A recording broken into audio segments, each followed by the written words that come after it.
అందరికీ నమస్కారం. పిల్లలందరికీ శుభాశీస్సులు. ఈ వీడియోలో నేను 6వ తరగతి 3వ పాఠమైన మా కొద్దీ తెల్లదొరతనము అను పాఠాన్ని మీకు వివరించబోతున్నాను. ముందుగా వినడం, ఆలోచించి మాట్లాడడం. 1వ ప్రశ్న, చిత్రం చూడండి, చిత్రం గురించి మాట్లాడండి. జవాబు: ఈ చిత్రమునందు దేశ స్వాతంత్రం కోసం ప్రజలందరూ జెండాలు చేతబట్టి నినాదాలు చేస్తున్నారు. ఆంగ్లేయులను మన భారతదేశం వదిలి వెళ్ళిపోమ్మని వారందరూ ఉద్యమం చేస్తున్నారు. ఇక ఉద్దేశము: ఆంగ్లేయుల పాలనలో భారతీయులు ఎన్నో కష్టాలను అనుభవించారు. స్వేచ్ఛను, స్వాతంత్ర్యాన్ని కోల్పోయారు. స్వాతంత్ర్యం కోసం ఆనాటి ప్రజలు ఆంగ్లేయుల పాలనకు వ్యతిరేకంగా చేసిన ఉద్యమం ఈ గేయంలో ఉంది. తరువాత కవి పరిచయం. ఈ పాఠం రచయిత గరిమెళ్ళ సత్యనారాయణ గారు. ఈ గరిమెళ్ళ సత్యనారాయణ గారు జూలై నెల 14వ తేదీన 1893వ సంవత్సరంలో శ్రీకాకుళం జిల్లా నరసన్నపేట తాలూకా గోనెపాడులో జన్మించారు. స్వాతంత్ర సమరయోధులు, కవి, రచయిత. 1921వ సంవత్సరంలో స్వరాజ్య గీతములు, 1923వ సంవత్సరంలో హరిజనుల పాటలు, 1926వ సంవత్సరంలో ఖండకావ్యాలు, భక్తి గీతాలు, బాలగీతాలు రాశారు. దండాలు దండాలు భారతమాత, మా కొద్దీ తెల్లదొరతనము అనే గేయాలతో సామాన్య ప్రజల్లో సైతం స్వాతంత్ర ఉద్యమ ఉత్తేజాన్ని, చైతన్యాన్ని కలిగించిన జాతీయ కవి. దేశభక్తి కవితలు రాసి జైలు శిక్ష అనుభవించిన వారిలో మొదటివారు గరిమెళ్ళ సత్యనారాయణ గారు. ఈయన డిసెంబర్ నెల 18వ తేదీన 1952వ సంవత్సరంలో మరణించారు. ముందుగా గేయం. మా కొద్దీ తెల్లదొరతనము, దేవ మా కొద్దీ తెల్లదొరతనము, మా ప్రాణాలపై పొంచి మానాలు హరించే, మా కొద్దీ తెల్లదొరతనము, దేవ మా కొద్దీ తెల్లదొరతనము, మా ప్రాణాలపై పొంచి మానాలు హరించే, 12 దేశాలు పండుచున్నా గాని పట్టెడన్నమె లోపమండి, ఉప్పు ముట్టుకుంటే దోసమండి, నోట మట్టి గొట్టి పోతాడండి. అయ్యో కుక్కలతో పోరాడి కూడు తినమంటాడు, మా కొద్దీ తెల్లదొరతనము, దేవ మా కొద్దీ తెల్లదొరతనము, మా ప్రాణాలపై పొంచి మానాలు హరించే, ధనము కోసము వాడు దారి చేసుకొని కళ్ళు సారాయమ్ముతాడు, మాదు మూటా ముల్లెలు దోచినాడు, ఆలిమెల్లో పుస్తెలు తెంచుతాడు, మాదు కళ్ళల్లో దుమ్మేసి కాటికి దరిచేశాడు, మా కొద్దీ తెల్లదొరతనము, దేవ మా కొద్దీ తెల్లదొరతనము, మా ప్రాణాలపై పొంచి మానాలు హరించే,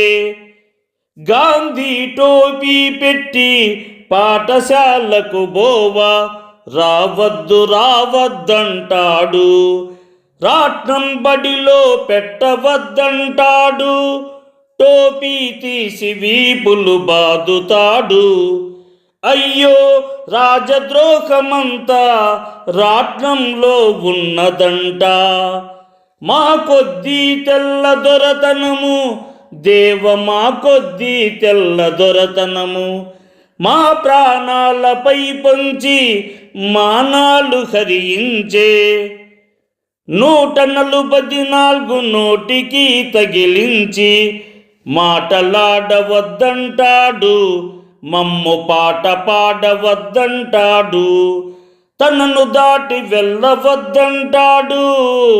అయ్యో చేటు తెచ్చుక మమ్ము చెడిపోవమంటాడు. మా కొద్దీ తెల్ల దొరతనము దేవ, మా కొద్దీ తెల్ల దొరతనము, మా ప్రాణాలపై పొంచి మానాలు హరించే వాడి తాతగారి ముల్లె దాచిపెట్టినట్లు దాటి చేస్తాడీ దేశమున పోరాటమాడుతాడు పైన. మోమాటము పడడు సుంతైనా వాడి పాటు పాడైపోను, మాట చెబితే వినడు. మా కొద్దీ తెల్ల దొరతనము దేవ, మా కొద్దీ తెల్ల దొరతనము, మా ప్రాణాలపై పొంచి మానాలు హరించే. మా కొద్దీ తెల్ల దొరతనము దేవ, మా కొద్దీ తెల్ల దొరతనము, మా ప్రాణాలపై పొంచి మానాలు హరించే.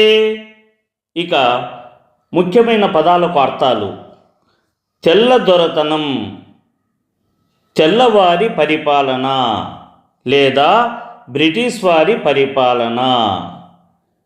పొంచి అంటే కాపు చేసి.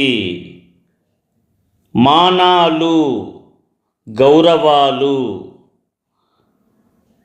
హరించే అణచివేయు లేదా నాశనం చేయు. ఇక ఈ గేయం భావం. ఓ దేవుడా, భారతీయులమైన మా గౌరవ ప్రాణాలను హరించడానికి అవకాశం కోసం ఎదురు చూసే ఆంగ్లేయుల పాలన మాకు అసలు అవసరం లేదు. ఇక రెండవ గేయం. 12 దేశాలు పండుచున్నా గాని పట్టెడన్నమె లోపమండి, ఉప్పు ముట్టుకుంటే దోసమండి, నోట మట్టి గొట్టిపోతాడండి. అయ్యో కుక్కలతో పోరాడి కూడు తినమంటాడు. అర్థాలు. 12 దేశాలు పలు దేశాలలో లేదా అనేక దేశాలలో పండుచున్నా గాని అంటే పంటలు పండుతున్నప్పటికీ, పట్టెడన్నం తినడానికి గుప్పెడు అన్నము లేదా తినడానికి పిడికెడు అన్నము, లోపము అంటే తక్కువ, దోషము తప్పు, నోట మట్టి కొట్టి మోసంతో కాజేసి, పోరాడి కొట్లాడి, కూడు అంటే తిండి. ఇక భావం. ఎన్నో ప్రాంతాలలో పంటలు సమృద్ధిగా పండుతున్నప్పటికీ మేము తినడానికి తిండి కూడా దొరకని స్థితిలో ఉన్నాం. ఉప్పును ఉపయోగించిన పన్నులు వేస్తూ మా జీవనాన్ని కష్టాల్లో నెట్టేస్తున్నారు. కుక్కలకు వేయబడే ఆహారం కోసం వాటితో పోటీ పడుతూ ఆకలి తీర్చుకోవాల్సిన దుస్థితిని కలిగిస్తున్నారు. ఇక మూడవ గేయం. ధనము కోసము వాడు దారి చేసుకొని కళ్ళు సారాయమ్ముతాడు, మాదు మూటా ముల్లెలు దోచినాడు, ఆలిమెల్లో పుస్తెలు తెంచుతాడు, మాదు కళ్ళల్లో దుమ్మేసి కాటికి దరిచేశాడు. ఇక అర్థాలు. దారి చేసుకొని అంటే ప్రవేశించి. కళ్ళు సారాయి వంటి మత్తును కలిగించే పానీయాలు. మూట అంటే సంచి, ముల్లే ధనం మూట, దోచినాడు అంటే కాజేశాడు లేదా దోచుకున్నాడు, ఆలి భార్య, పుస్తే మంగళసూత్రం, కళ్ళల్లో దుమ్మేసి అంటే మోసం చేసి లేదా నమ్మించి మోసగించి, కాటికి దరిచేయటం అంటే చావుకు చాలా దగ్గర చేయడం. ఇక భావం, డబ్బు సంపాదించాలనే ఆశతో కళ్ళు సారాయి విక్రయిస్తున్నారు. ఆ కారణంగా ప్రజలు దాచుకున్న ధనాన్ని కూడా లాగేసుకుంటున్నారు. మహిళల మెడల్లో తాళిబొట్లు నిలవనీయకుండా చేస్తున్నారు. మా కళ్ళకు తెలియకుండా మా ప్రాణాలనే ప్రమాదంలో పడేస్తున్నారు. ఇక 4వ గేయం, గాంధీ టోపీ పెట్టి పాఠశాలకు బోవా, రావద్దు రావద్దంటాడు, రాట్నం బడిలో పెట్టవద్దంటాడు, టోపీ తీసి వీపులు బాదుతాడు, అయ్యో రాజద్రోహమంతా రాట్నంలో ఉన్నదంట. ఇక అర్థాలు, పాఠశాల అంటే బడి, రాట్నం అంటే చెరక, బాదుతాడు కొడతాడు. ఇక భావం, గాంధీ టోపీ ధరించి పాఠశాలకు రాకూడదని అంటున్నారు. బడిలో రాట్నం ఉంచడాన్ని కూడా నిషేధిస్తున్నారు. తలపై ఉన్న టోపీని తొలగించి వీపులపై కొడుతున్నారు. రాట్నం వాడిన వారిని దేశద్రోహులుగా ముద్ర వేస్తున్నారు. ఇక 5వ గేయం, 144 నోటికి తగిలించి మాటలాడవద్దంటాడు, మమ్ము పాట పాడవద్దంటాడు, తనను దాటి వెళ్ళవద్దంటాడు, అయ్యో చేటు తెచ్చుక మమ్ము చెడిపోవమంటాడు. అర్థాలు, 144 144వ సెక్షన్. చేటు అంటే ఆపద లేదా హాని, చెడిపోవటం అంటే నాశనమైపోవటం. ఇక భావం, 144వ విభాగపు ఆజ్ఞను చూపిస్తూ మాట్లాడనీయడం లేదు. స్వాతంత్ర ఉద్యమ పాటలు పాడకూడదంటున్నారు. వారి అనుమతి లేకుండా ముందుకు సాగవద్దని అడ్డుకుంటున్నారు. భారతీయులు బానిసలుగానే జీవించాలంటున్నారు. ఇక 6వ గేయం, వాడి తాతగారి ముల్లె దాచిపెట్టినట్లు దాటి చేస్తాడి దేశమున, పోరాటమాడుతాడు పైన, మోమాటము పడడు సుంతైనా, వాడి పాటు పాడైపోను మాట చెబితే వినడు. అర్థాలు, దాటి అంటే దాడి, పోరాటమాడుతాడు యుద్ధం చేస్తాడు, మోమాటం సంకోచం లేదా వెనుకడుగు వేయటం, సుంతైనా అంటే కొంచెమైనా, పాటు అంటే ప్రయత్నం. ఇక భావం, తమ పూర్వీకులు సంపాదించిన సంపద ఈ దేశంలో దాచినట్టుగా ఆంగ్లేయులు స్వదేశీయులమైన మాపై దౌర్జన్యంగా ప్రవర్తిస్తున్నారు. అవసరం లేకపోయినా గొడవలు సృష్టిస్తున్నారు. ఏ మాత్రం భయభక్తులు లేకుండా వ్యవహరిస్తున్నారు. మా అభిప్రాయాలను పట్టించుకోకుండా తమ ఇష్టానుసారంగా పాలిస్తున్న వీరి అకృత్యాలు నిలిచిపోవాలి. అవగాహన ప్రతిస్పందన. 1వ ప్రశ్న, ఈ గేయాన్ని రాగయుక్తంగా పాడండి, అభినయించండి. జవాబు: గేయాన్ని రాగయుక్తంగా పాడవలెను. 2. కింది వాక్యాలను చదవండి. వీటికి సంబంధించిన పంక్తులు గేయంలో ఎక్కడ ఉన్నాయో గుర్తించండి, రాయండి. మా ధనం మూటలు దోచుకున్నాడు. జవాబు: మాదు మూటాముల్లెలు దోచినాడు. కీడుతో మమ్మల్ని చెడిపోమంటున్నాడు. జవాబు: చేటు తెచ్చుక మమ్ము చెడిపోవమంటాడు. ఈ దేశం మీద దాడి చేస్తున్నాడు. జవాబు: దాటి చేస్తాడీ దేశమున. ఉప్పు తాకితే తప్పంట. జవాబు: ఉప్పు ముట్టుకుంటే దోషమండి. 3. కింది ఖాళీలను సరైన గేయ భాగంతో పూరించండి. జవాబు: గాంధీ టోపీ పెట్టి పాఠశాలకు బోవా, రావద్దు రావద్దంటాడు. రాట్నం బడిలో పెట్టవద్దంటాడు. టోపీ తీసి వీపులు బాదుతాడు. అయ్యో రాజద్రోహమంత రాట్నంలో ఉన్నదంట. 4. ఈ కింది కవితను చదవండి. ప్రశ్నలకు జవాబులు రాయండి. ఏమి మహిమంబు గలదో నీ నామమందు, బాపు అని పేరు వీణులబడిన ఎంత.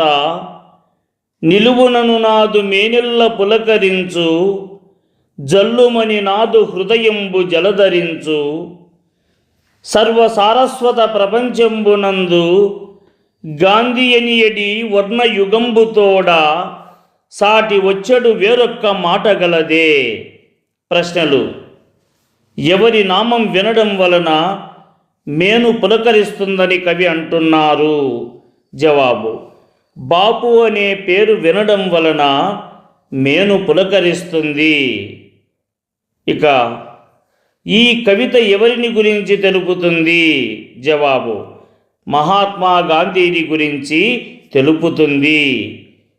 ఈ కవితలో అక్షరాల జంట అని అర్థం వచ్చే పదబంధం ఏది? జవాబు: వర్ణయుగంబు. పై కవిత ఆధారంగా ఒక ప్రశ్న తయారు చేయండి. జవాబు: గాంధీని ఏమని పిలుస్తాము? వ్యక్తీకరణ, సృజనాత్మకత. ఆ భాగము. కింది ప్రశ్నలకు 4-5 వాక్యాల్లో జవాబులు రాయండి. 1.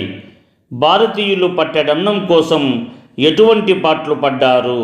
జవాబు: భారతదేశంలోని అన్ని గ్రామాలలో రైతులు కష్టపడి పంటలు పండించేవారు. అయితే ఆ పంటలను ఆంగ్లేయులు బలవంతంగా తీసుకెళ్లి ప్రజలకు ఏమాత్రం మిగలనీయకుండా చేసేవారు. ప్రతి వస్తువుపైన పన్నులు విధించి ప్రజలను ఇబ్బందులకు గురి చేశారు. ఎంతో శ్రమించిన కడుపు నింపుకునేంత ఆహారం కూడా దొరకని పరిస్థితిలో భారతీయులు అనేక బాధలు అనుభవించారు.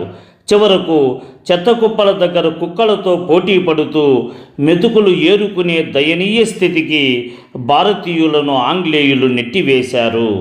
2. ఆంగ్లేయులు భారతీయులపై దాడి చేయడం అమానుషమని ఎలా చెప్పగలరు? జవాబు: ఈ భారతదేశం మన స్వదేశం.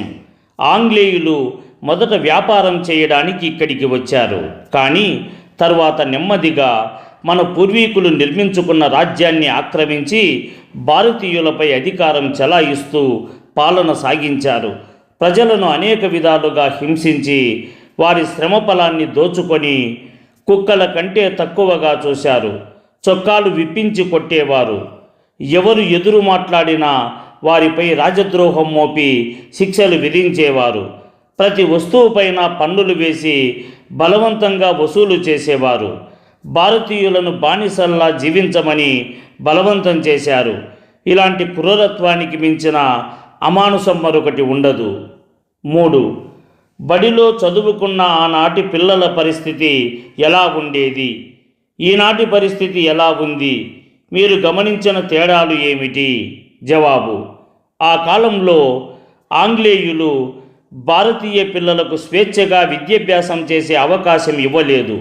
తెల్లవారి పిల్లలను పై స్థానాల్లో కూర్చోబెట్టి భారతీయ పిల్లలను తక్కువగా భావించి కింద కూర్చోబెట్టేవారు. గాంధీ టోపీ ధరించి వెళితే టోపీ లాగేసి వీపులపై కొట్టేవారు. దారుణంగా దూషిస్తూ శారీరకంగా హింసించేవారు. ప్రతి విషయంలోనూ వివక్ష చూపించేవారు. మాట్లాడే స్వేచ్ఛ కూడా ఉండేది కాదు. ధనికుల పిల్లలకే ఎక్కువగా చదువు అందుబాటులో ఉండేది. కానీ ఇప్పుడు పరిస్థితులు పూర్తిగా మారాయి. ప్రభుత్వం అందరి పిల్లలను సమానంగా చూస్తోంది. మధ్యాహ్న భోజనం, ఒకే విధమైన దుస్తులు, ఉచిత పాఠ్యపుస్తకాల వంటి అనేక సౌకర్యాలను అందిస్తోంది. ఉచిత విద్య అందుబాటులో ఉండటంతో పిల్లలు తమకు నచ్చిన విద్యను స్వేచ్ఛగా అభ్యసిస్తున్నారు. ఉపాధ్యాయులు కూడా విద్యార్థుల సంపూర్ణ అభివృద్ధికి సహకరిస్తున్నారు. ఇక ఆ భాగము కింది ప్రశ్నలకు 8 నుండి 10 వాక్యాలలో జవాబులు రాయండి. 1. ఆంగ్లేయుల పాలనను భారతీయులు వద్దనడానికి గల కారణాలను గేయం ఆధారంగా వివరించండి. జవాబు: ఆంగ్లేయులు భారతీయులను చాలా తక్కువగా భావించేవారు. కారణం లేకుండానే వారిని అవమానపరిచి అనేక రకాలుగా బాధించేవారు.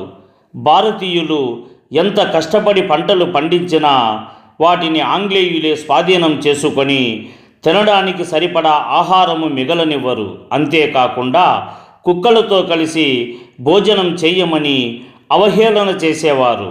ఉప్పును కూడా స్వేచ్ఛగా ఉపయోగించనివ్వలేదు. ఇలా భారతీయుల జీవన విధానాన్ని దెబ్బతీశారు. వ్యాపారం పేరుతో దేశంలోకి వచ్చి మన పూర్వీకుల సంపదను దోచుకుపోయారు. కళ్ళు, సారాయి అమ్మకాల ద్వారా ప్రజల ఆరోగ్యాన్ని పాడు చేశారు. పరిస్థితి ఎంత దారుణంగా మారిందంటే మహిళల మెడల్లో ఉండే పుస్తెలు కూడా లేకుండా పోయాయి. అనేక మంది భారతీయులు ప్రాణాలు కూడా బలయ్యాయి. గాంధీ టోపీ ధరించి పాఠశాలకు వెళ్ళిన వారిని హింసించేవారు. రాట్నం తీసుకొని నూలు వడికితే వారి టోపీలను విసిరేసి వీపులు పగిలేలా కొట్టేవారు. స్వదేశీ ఉద్యమాలు చేయాలని భారతీయులు ప్రయత్నిస్తే 144వ సెక్షన్ అమలు చేసి సమావేశాలు జరగనివ్వకుండా అడ్డుకునేవారు. ప్రజలు ముందుకు సాగకుండా నిర్బంధించేవారు. తమకేం హక్కులున్నాయో అన్నట్లు ఏమాత్రం భయం లేకుండా భారతీయులపై దాడులు చేసేవారు. అందువల్ల ఇలాంటి క్రూరమైన పాలన తమకు అవసరం లేదని భారతీయులు తీవ్రంగా వ్యతిరేకించారు. ఇక 2వ ప్రశ్న, బానిసతనం అంటే ఎవరూ ఇష్టపడరు, అందరూ స్వేచ్ఛనే కోరుకుంటారు, ఎందుకు? జవాబు: బానిస జీవితం ఎవరికీ నచ్చదు. ఎందుకంటే అందులో స్వేచ్ఛ అనేది ఉండదు. యజమాని చెప్పిన మాటనే తప్పకుండా పాటించాలి. తిట్లు, దెబ్బలు వచ్చినా భరించాల్సిందే. ఏ పని అప్పగించినా ప్రశ్నించకుండా చేయాలి. ఆరోగ్యం సరిగా లేకపోయినా ఎదురు మాట్లాడకుండా పని చేయాల్సి వస్తుంది. తన ఇష్ట ప్రకారం జీవించే అవకాశం ఉండదు. అందువల్ల బానిస బతుకును ఎవరూ కోరుకోరు. అయితే స్వేచ్ఛగా జీవిస్తే మన పనులను మనమే ఆనందంగా, బాధ్యతతో నిర్వహించుకోగలం. మన అభిరుచికి అనుగుణంగా జీవించవచ్చు. మన జీవితాన్ని మనమే నియంత్రించుకోవచ్చు. ఎవరి ఆధిపత్యం కానీ పెత్తనం కానీ మనపై ఉండదు. ఎక్కడికైనా స్వేచ్ఛగా వెళ్ళి మనకు నచ్చిన పనిని చేసుకుంటూ జీవించవచ్చు. స్వేచ్ఛలో అంతటి ఆనందం దాగి ఉంది. అందుకే ప్రతి ఒక్కరూ స్వాతంత్ర్యాన్ని ఆశిస్తారు. ఇక 3వ ప్రశ్న, ఆంగ్లేయుల పాలనలో మగ్గిన సగటు భారతీయుని ఆవేదనను ఏకపాత్రగా రాయండి, ప్రదర్శించండి. జవాబు: భారతీయులారా, ఈ ఆంగ్లేయుల దురాగతాలను గమనిస్తున్నారా? వ్యాపారం పేరుతో మన దేశానికి వచ్చిన వారు కపటంగా మనల్ని బానిసలుగా మార్చేశారు. మనం కష్టపడి పండించిన పంటలను పన్నుల పేరుతో లాక్కుంటున్నారు. మన స్వేచ్ఛను హరించి ప్రజల ధనం, గౌరవం, ప్రాణాలపై దాడి చేస్తున్నారు. కళ్ళు, సారాయి అలవాటు చేసి మన ప్రజలను బానిసలుగా మార్చి ఆరోగ్యాన్ని పాడు చేస్తున్నారు. వెట్టి చాకిరీ చేయిస్తూ బాధలు పెడుతున్నారు. ప్రజల మాన ప్రాణాలకు రక్షణ లేకుండా చేశారు.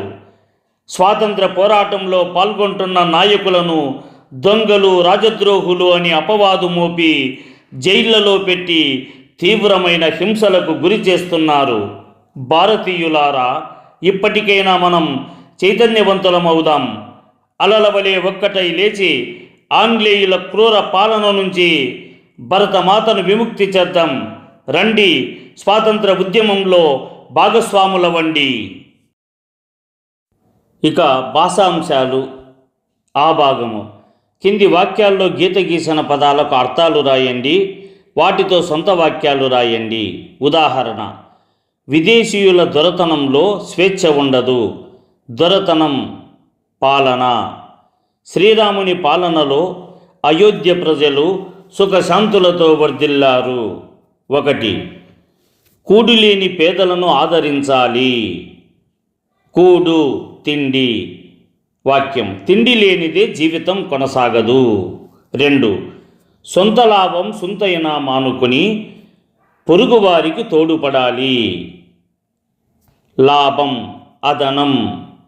వ్యాపారంలో అదనం వస్తుంది. 3. ముల్లే. సంపాదించినంత మాత్రాన గొప్పవాళ్ళము కాము. ముల్లే అంటే ధనం. ధనం వల్ల బంధాలు చెడిపోతాయి. ఇక ఆ భాగము. కింది వాక్యాలలో సమానార్థక పదాలు అంటే పర్యాయ పదాలు గుర్తించి రాయండి. 1. చేటు కలిగించే పనులు చేయకూడదు. అవి జీవితానికి ఎంతో కీడు చేస్తాయి. చేటు, కీడు, హాని. 2. విజయనగర రాజు కృష్ణదేవరాయలు ఆ ప్రభువు తెలుగు భాషను ఎంతగానో ఆదరించాడు. రాజు, ప్రభువు, మహీపతి. 3. అధికారం కోసం పోరాటం, ఆస్తుల కోసం యుద్ధం చేయడం మంచిది కాదు. పోరాటం, యుద్ధం, సమరం. ఈ కింది పదాలను సరైన వ్యతిరేకార్థక పదాలతో జతపరచండి. 1. కావాలి, ఈ వద్దు. 2. మంచి, ఆ చెడు. 3. వింటాడు, ఆ వినడు. ఇక వ్యాకరణాంశాలు. అక్షర విభాగం. ఆ తెలుగు భాషలో 56 అక్షరాలున్నాయి. అవి అచ్చులు, హల్లులు, ఉభయాక్షరాలని 3 విధాలు. ఇక ఆ భాగము. అచ్చులు విభాగం. ఒక మాత్రాకాలంలో ఉచ్చరించే అక్షరాలు. ఆ, ఈ, ఊ, రు, లు, ఏ, ఓ హ్రస్వాలు. 2 మాత్రల కాలంలో ఉచ్చరించే అక్షరాలు. ఆ, ఈ, ఊ, రు, లు, ఏ, ఐ, ఓ, ఔ దీర్ఘాలు. ఈ హల్లులు విభాగం. కా నుండి మా వరకు గల అక్షరాలను 5 వర్గాలుగా విభజించవచ్చు. అవి ఖ, ఖ, ఘ, ఘ, ఇ, ఞ కా వర్గం. ఛ, ఛ, ఝ, ఝ, ఇ, ఞ ఛ వర్గం. ఠ, ఠ, ఢ, ఢ, న టా వర్గం. థ, థ, ధ, ధ, న తా వర్గం. ప, ఫ, భ, భ, మ ప వర్గం. కఠినంగా పలికే అక్షరాలు. ఖ, ఛ, ఠ, థ, ప పరుషాలు. తేలికగా పలికే అక్షరాలు. గ, జ, డ, ద, బ సరళాలు. 3 వర్గములలో ఉండే ఒత్తు అక్షరాలు. ఖ, ఘ, ఛ, ఝ, ఠ, ఢ, ధ, ధ, ఫ, భ వర్గయుక్కులు. 4 ముక్కు సాయంతో పలికే అక్షరాలు. ఇన, ఇన, అన, న, మ అనునాసికాలు. 5 అంగిలి సాయంతో పలికే అక్షరాలు. య, ర, ర, ల, అల, వ అంతస్తాలు. 6 గాలిని బయటికి ఊదుతూ పలికే అక్షరాలు. శ, స, స, హ ఊష్మాలు. 7 పరుస సరళాలు కాకుండా మిగిలిన హల్లులు స్థిరాలు. 8 కా నుండి మా వరకు గల హల్లులు స్పర్శాలు. ఇక ఈ వర్ణోత్పత్తి స్థానాలు. 1 కంఠం నుండి పుట్టే అక్షరాలు ఆ, ఆ, ఖ, ఖ, ఘ, ఘ, ఇన, హ విసర్గ కంఠ్యాలు. 2 తాలువు అనగా దౌడ భాగంలో పుట్టే అక్షరాలు ఈ, ఈ, ఛ, ఛ, ఝ, ఝ, ఇన, యా, ష తాళవ్యాలు.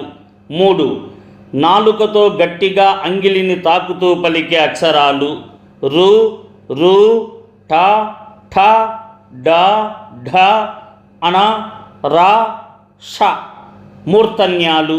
4 దంతాల సాయంతో పలికే అక్షరాలు లు, లు, చ, ఝ, త, థ, ధ, ధ, న, ల, ష దంత్యాలు. 5 పెదవి సాయంతో పలికే అక్షరాలు ఉ, ఊ, ప, ప, భ, భ, మ ఓష్ట్యాలు. 6 ఏ, ఏ, ఐ కంఠతాళవ్యాలు ఓ, ఓ, ఔ కంఠోష్ట్యాలు. వ దంతోష్ట్యం. ఇక ఊ భాగము. కింది ప్రశ్నలకు సమాధానాలు రాయండి. ఈ వీడియోని లైక్ చేయండి, షేర్ చేయండి. ఈ వీడియోపై మీకున్న అభిప్రాయాన్ని కామెంట్ సెక్షన్లో కామెంట్ చేయండి.